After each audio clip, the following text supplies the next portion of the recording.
Joining us now, Democratic Congressman Khanna. He's the Progressive Caucus Deputy Whip. Congressman, thanks so much for joining us. I know you just met with President Biden. What was his message to you and other progressives on this path forward for his agenda right now?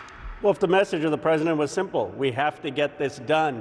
There are three things I observed. One, this is a president who is on top of all the details. He knew exactly what was in the package. He was talking about all the specifics, including the numbers. Two, he's a very likable person. He was joking around with members of Congress. He was very comfortable, and he wasn't lecturing or forcing people's hands. He was humble, wanting to seek input. And three, the Progressive Caucus made it very clear to the president that we're behind him. We understand there's a need for compromise, and we're going to support him in getting this done. Because as you point out, and a source has told CNN that the group, the progressives, agreed that, quote, something is better than nothing when it comes to the larger $3.5 trillion reconciliation bill. So what does that look like, Congressman? How much are you willing to compromise?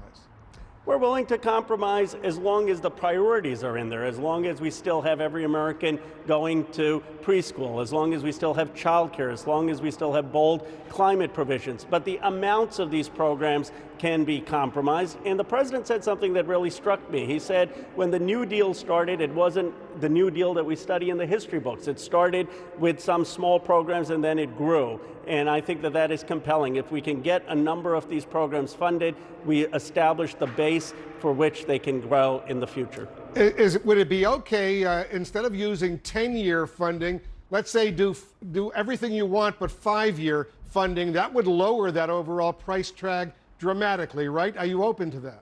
Yes, I am. And I think that that would be one compelling way of dramatically lowering the price tag. And then we can have the American people decide in 24 whether they like the fact that seniors now can get dental care, whether they like the fact that they can get paid leave if they have a sick child, whether they like the fact that they can go to college and not go into all this debt.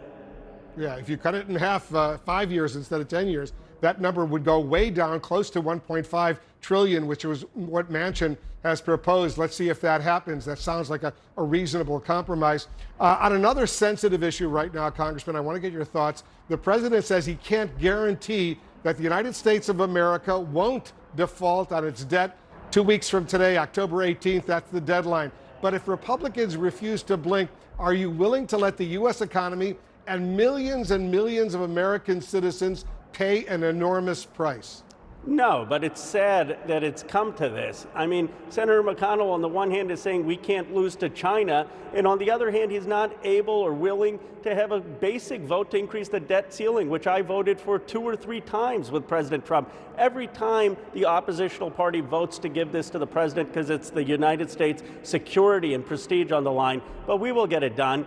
We will get it done through whatever means is necessary because the Democrats are responsible and there's no way we're going to default on the debt ceiling. Yeah, you've already passed it in the House. It's up to the Senate right now where there's a 50-50 deadlock over there, as we all know. We'll see what happens. If Americans lose their jobs, though, in huge numbers, lose their Social Security checks, isn't the reality, though, that they'll blame the party in control of the White House, the House of Representatives, and the Senate, namely the Democrats?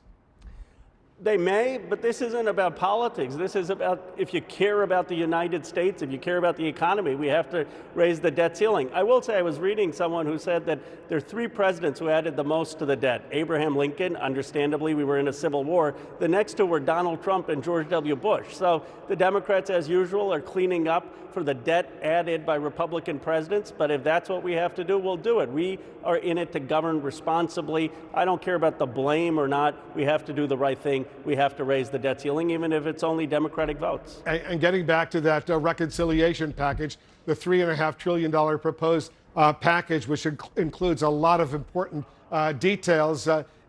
Did the President of the United States give you and your fellow progressives a spending range of what kind of number might be good as far as he's concerned? I don't want to go into the details, Wolf, of what the president said in a private meeting. What I can say is the president asked us to be open to compromise. He said he wants the whole thing, but we're not going to get that because of the reality of 2 senators. And the president said, tell me what's important to you and tell me what your minimums are. And we're planning to do that.